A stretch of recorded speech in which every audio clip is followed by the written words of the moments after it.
Olá, seja muito bem-vindo a mais uma aula de Biologia. Eu sou a professora Andressa Primavera. Nesse momento, vamos ver o objeto de conhecimento da nossa aula de número 37. Na aula de número 37, objeto de conhecimento, biotecnologia e DNA, células-tronco, transgênicos, neurotecnologias, avanços e aplicações da genética molecular, decaimento radioativo e armas nucleares. E no detalhamento, engenharia genética. Então vamos à nossa aula.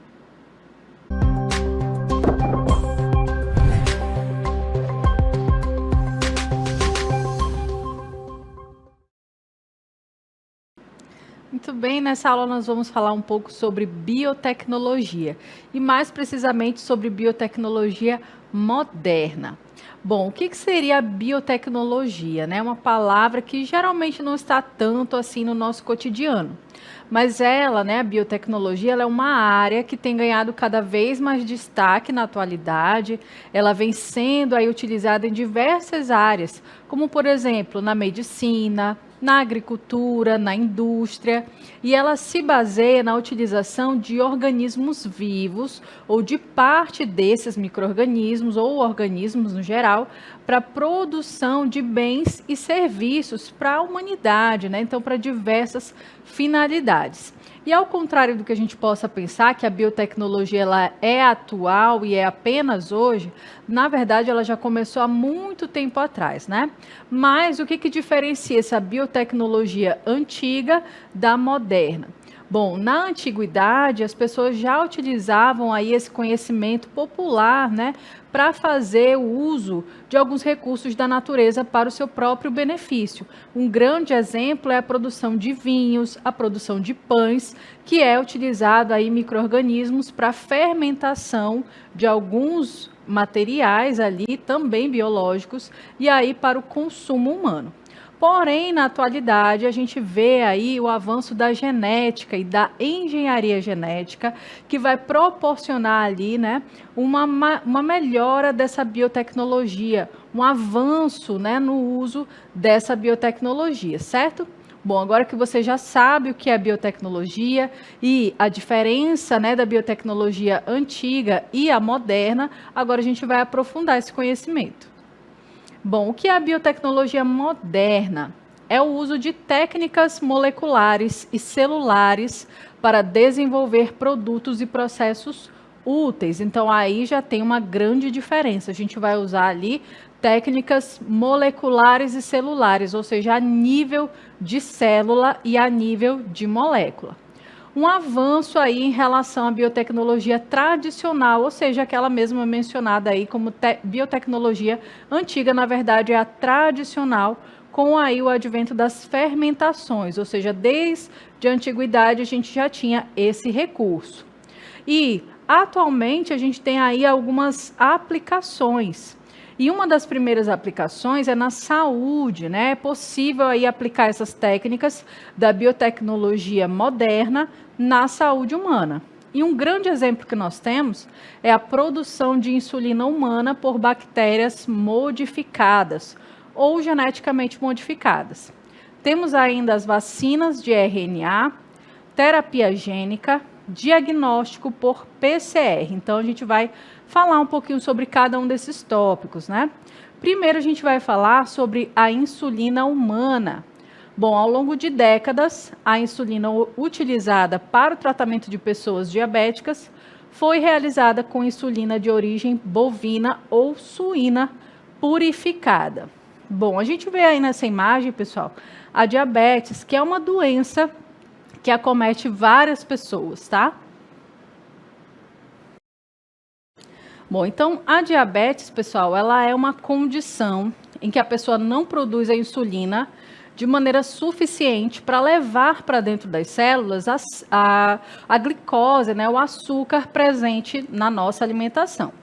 E aí, antigamente, como não existia aí a insulina vendida em farmácias da forma como temos hoje, ela era produzida a partir, pessoal, de origem animal, ou seja, de bois e de porcos, tá?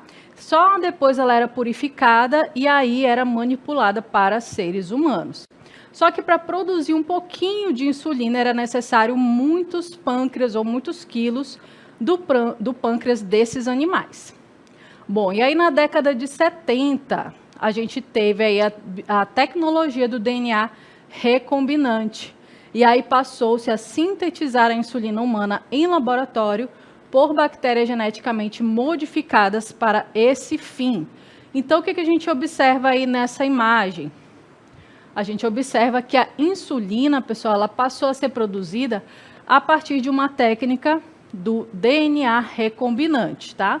E o que seria isso? Bom, a gente pegou aí, houve, né, a inserção de um gene de insulina humana em uma bactéria.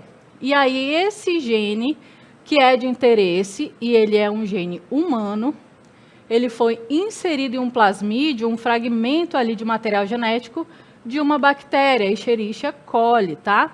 Bom, essa bactéria agora, ela passa a produzir essa substância, que é a insulina, que depois será isolada, né, e comercializada para esses pacientes, certo?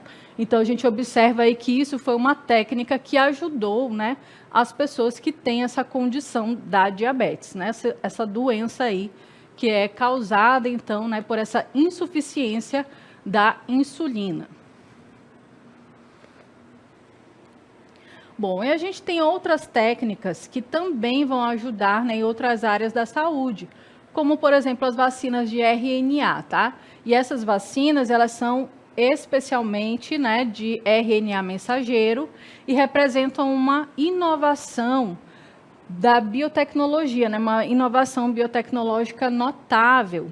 Elas utilizam o RNA mensageiro para instruir as células a produzirem uma proteína específica do patógeno, desencadeando uma resposta imune sem a necessidade de introduzir o vírus inteiro ou parte dele no corpo. Então, a gente sabe que as vacinas, elas são partes ou fragmentos de um vírus que está inativado. Dentro do nosso organismo, elas vão estimular o nosso sistema imunológico a produzir anticorpos. Bom, a gente agora não precisaria, no caso dessas vacinas de RNA, não precisaria introduzir um fragmento desse vírus ou dessa bactéria no organismo. Então, basta fazer com que esse RNA mensageiro possa produzir dentro do nosso próprio organismo alguns fragmentos, né? E aí o nosso organismo vai identificar que aquele fragmento não pertence ao nosso corpo, né, ao nosso sistema ali imunológico. Então, os anticorpos, né, serão ali criados a partir dessa vacina, certo? Bom, para a gente avançar, a gente vai falar também da terapia gênica. A terapia gênica é um procedimento médico que envolve a modificação de material genético de um paciente para tratar ou prevenir doenças, especialmente aquelas causadas por defeitos genéticos. Bom, e aí a gente observa que essa terapia, pessoal, ela serve para tratar algumas doenças. Bom, a terapia gênica, ela está sendo utilizada ou estudada para tratar uma variedade de doenças, incluindo doenças genéticas raras, como a atrofia muscular espinhal, certas formas de câncer, doenças infecciosas, doenças neurológicas e doenças oculares. E como que funciona essa terapia gênica? Vamos observar aí na nossa imagem que nós temos, tá? E como funciona essa terapia gênica. Primeiro, a gente vai precisar ali de um vetor viral, ou seja, um vírus, tá? Que vai servir ali de vetor, ou seja, que vai transportar aquele gene correto. Não vai ser o gene que vai causar a doença, mas o gene de interesse, né, corrigido. Bom, esse gene vai ser introduzido dentro da célula a ser tratada, e aí, novamente, esse gene vai ser corrigido aqui dentro desse material genético, e aí a célula agora vai passar a produzir, né, as suas proteínas de maneira correta. E aí a gente não vai ter mais a doença nessa terapia gênica a nível de célula. Bom, a gente falou aí, né, de algumas doenças que podem ser tratadas por esse tipo de terapia, como o câncer, como algumas infecções, como algumas doenças neurológicas e até oculares, tá? Vamos falar agora de uma outra técnica, a técnica do PCR. Bom, o que seria esse diagnóstico por PCR? Primeiro a gente precisa entender o que é essa sigla PCR, que significa reação em cadeia da polimerase. Gente, essa técnica não é nova, ela é bastante já utilizada na biotecnologia, mas ela se tornou bem famosa na época da pandemia, quando houve ali alguns exames, né, de PCR para detectar a presença do vírus no corpo humano. Então, essa técnica ela tem sido amplamente utilizada nas mais diferentes áreas de pesquisa biológica. Entretanto, o maior impacto tem sido no diagnóstico das doenças infecciosas, principalmente naquelas que são causadas por micro-organismos não cultiváveis, como o crescimento lento, né, que tem o crescimento lento, ou que exigem meios de cultura altamente especializados, como determinadas bactérias, fungos e protozoários. Bom, o que essa técnica faz? Ela vai amplificar fragmentos de DNA muito pequenos. Na época da pandemia, se utilizava, então, essa técnica para fazer o que? A detecção do vírus da Covid-19 dentro do corpo humano.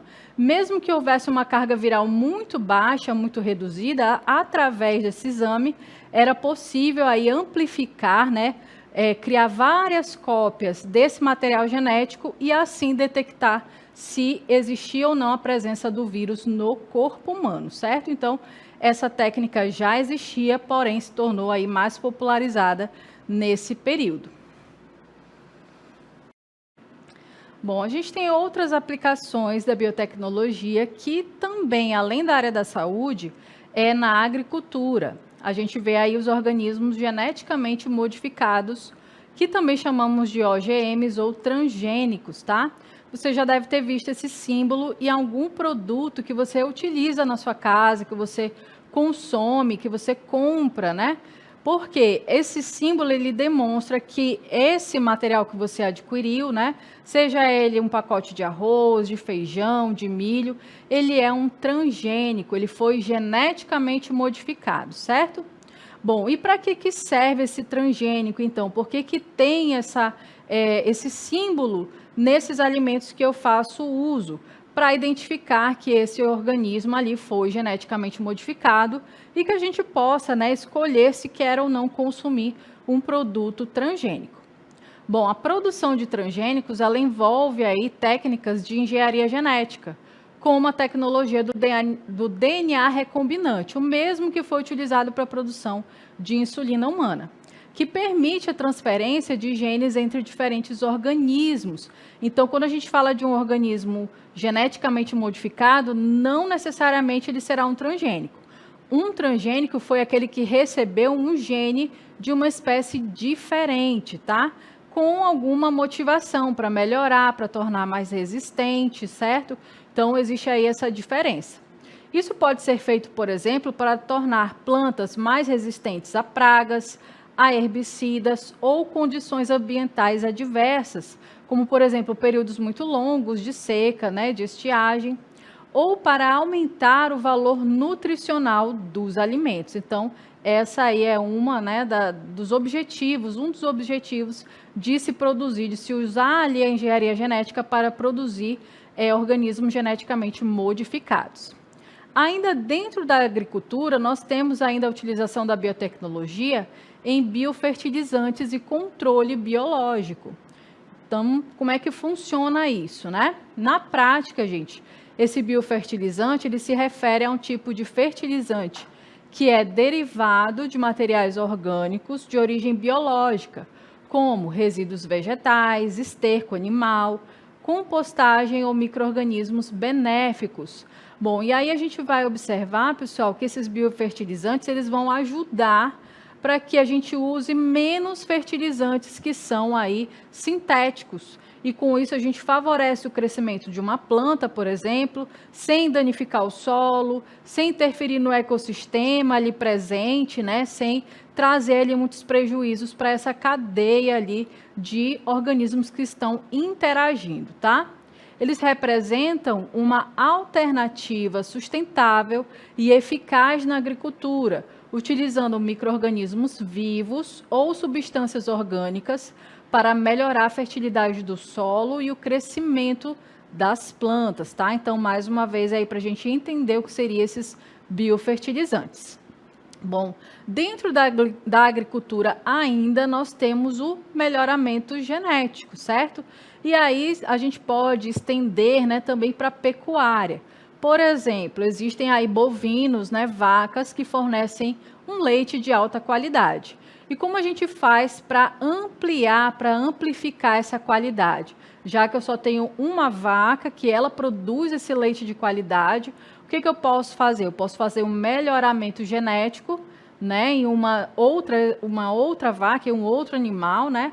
Ou eu posso, de repente, clonar essa mesma vaca, porque aí esse clone vai ter aí a produção de leite com tanta qualidade quanto a mãe ali, por exemplo, tá? Bom, esse melhoramento genético, ele é o processo de selecionar ou modificar intencionalmente o material genético de um ser vivo para obter-se indivíduos com características de interesse. Então, eu vou utilizar essa engenharia genética, né, para me favorecer dela, porque aí eu posso selecionar características genéticas, né, e usando apenas o fragmento do DNA para criar ali, né, um novo indivíduo que possua essas características de interesse. Antigamente isso já era realizado, mas a gente precisava então selecionar duas espécies, né, ou dentro de uma mesma espécie, aqueles indivíduos que eram mais capazes, né, que produziam ali algo de interesse, certo? E aí fazer os cruzamentos. Então, atualmente a gente não precisa necessariamente buscar esses indivíduos para fazer esse cruzamento. É possível usar da engenharia genética para manipular os genes e transferir esses genes para outro indivíduo sem necessariamente precisar ali fazer vários cruzamentos para chegar a um objetivo, certo? Então, a gente vê aí o quanto essa técnica, né, dentro da biotecnologia, ela é importante. Bom, e a gente avança para falar um pouco mais, né, que nas plantas, por exemplo, o melhoramento genético busca desenvolver variedades mais resistentes a pragas e a doenças, tolerantes a estresses abióticos, como seca ou salinidade, e com maior produtividade, tá? Nos animais, visa aumentar a produção de carne, de leite ou de ovos, melhorar a qualidade desses produtos e a resistência a doenças. Então, a gente observa aí várias finalidades, né, em que a gente pode utilizar. Bom, a gente vê ainda as aplicações no meio ambiente e na indústria. Nós temos aí, né, algumas aplicações também para o meio ambiente e para a indústria. Então, primeiro a biorremediação, os biocombustíveis e também enzimas industriais e plásticos biodegradáveis. Tudo isso é resultado da biotecnologia moderna, tá? Que pode aí nos auxiliar nessas áreas. E primeiro a gente vai saber o que é biorremediação. O que seria biorremediação, né? É você remediar, você resolver algum problema utilizando ali um ser vivo. Tá? E aí, no caso, a gente vai utilizar os micro-organismos, como bactérias ou fungos, para limpar ambientes contaminados. Então, já existem diversos estudos que vão demonstrar que algumas bactérias, alguns fungos, eles são capazes de se alimentar de resíduos que para os seres humanos ou para os animais seriam tóxicos. Então, quando a gente coloca esses micro-organismos em ambientes que estão afetados, que já foram aí poluídos, degradados, esses micro-organismos podem reverter a situação, né? Ou seja, então é muito interessante que se haja aí estudos cada vez mais profundos, né? Ampliar aí esses recursos para esses estudos, para que a gente possa descobrir aí logo, né? Micro-organismos que possam, então, facilitar essa limpeza, essa biorremediação do ambiente. Já pensou nós termos aí igarapés, rios limpos, né? Com a ajuda desses micro-organismos, então seria algo muito interessante. Bom, e para a gente avançar, a gente vê ainda os biocombustíveis. Observe aí que combustíveis são substâncias que podem, né, fazer com que um automóvel se locomova, por exemplo, tá? E aí, quando a gente fala de biocombustíveis, então a gente está utilizando uma matéria orgânica ou um ser vivo ali do qual vai ser extraído alguma substância para produção desse biocombustível. Bom, então a produção de biocombustíveis renováveis a partir de matéria orgânica, tá? Então lembre-se aí que nós estamos, né, inclusive em uma crise global com relação aos combustíveis fósseis, que são aqueles derivados do petróleo, como a gasolina, o diesel. Então, quando a gente utiliza esses combustíveis, além de nós estarmos explorando um recurso que não é renovável, né, a gente também está contribuindo para a poluição do ambiente. Quando nós utilizamos esses combustíveis fósseis, ao serem consumidos, ao serem queimados, eles vão liberar para a atmosfera gás carbônico e outros gases que poluem a atmosfera.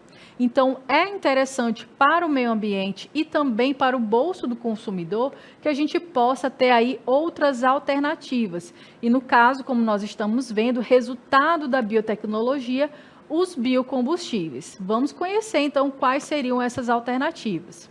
Então, a produção desses biocombustíveis renováveis, né? Ou seja, por que renováveis? Porque eles são extraídos de matéria orgânica, de recursos naturais que são facilmente renovados na natureza, né? Que estão ali disponíveis, ou que eles vão se renovar em um curto espaço de tempo, tá?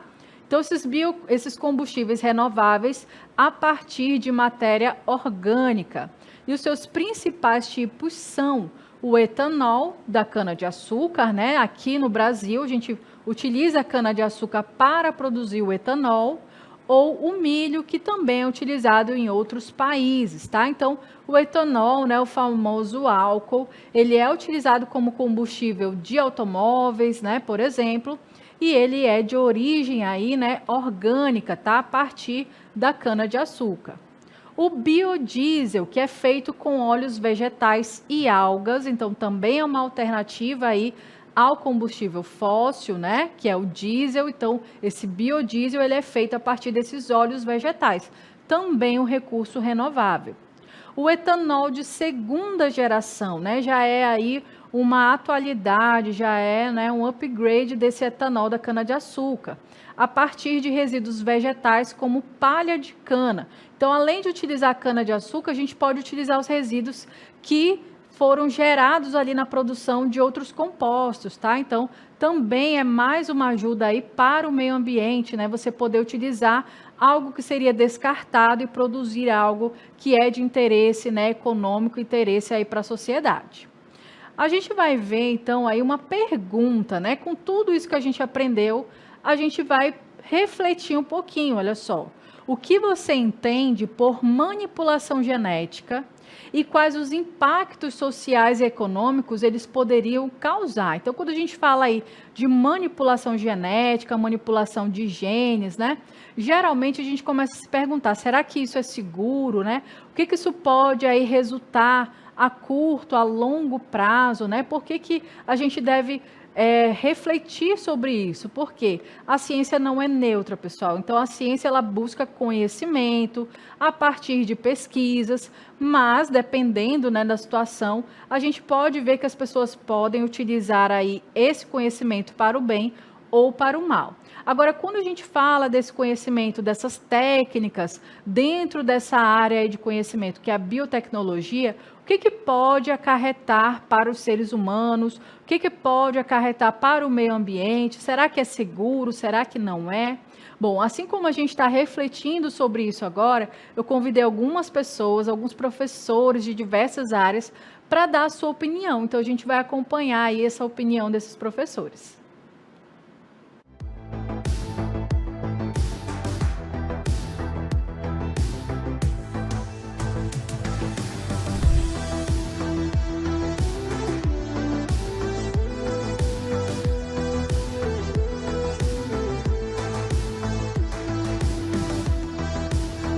Manipulação genética, para mim, ela vai referir-se à alteração dos genes, do DNA de determinada coisa. Pode ser humano, pode ser de animais, pode ser de vegetais, de plantas. A ideia é melhorar. É um termo bem interessante. Isso hoje é muito utilizado na nossa sociedade, né? Por exemplo, para fazer uma planta se tornar mais forte, para fazer o animal reproduzir mais. Porém, tem implicações que podem ser positivas, como por exemplo a cura de uma doença. Fazer com que os alimentos conseguissem resistir às pragas e, por consequência, teria mais alimentos à disposição da população. Mas também pode ser negativas, como a questão da eugenia e de manipulação dos corpos. Então isso é preocupante porque levanta questões éticas. Tornar produtos, plantas, animais mais valorosos, mais rentáveis no mercado. Tudo isso buscando o lucro, que é justamente o fundamento do capital. Olha só, a gente observou aí uma série de opiniões a respeito desse assunto, né? Então a gente viu aí benefícios, como por exemplo, facilitar o acesso à alimentação, né? A produção cada vez maior desses alimentos, que seriam aí geneticamente modificados. Mas a gente viu também aí na opinião desses professores a respeito da ética, né? De como as pessoas vão fazer a manipulação desses genes, né? Se isso vai ser usado aí para benefício da sociedade ou se não vai ser utilizado, né? Se pode aí trazer danos, riscos à saúde humana, né? Ou de repente aí até mesmo causar questões na sociedade, certo? Bom, a gente está percebendo aí que a biotecnologia ela está presente ao nosso redor em várias áreas. Então, desde a saúde até a alimentação, como a gente conheceu aí ao longo dessa aula.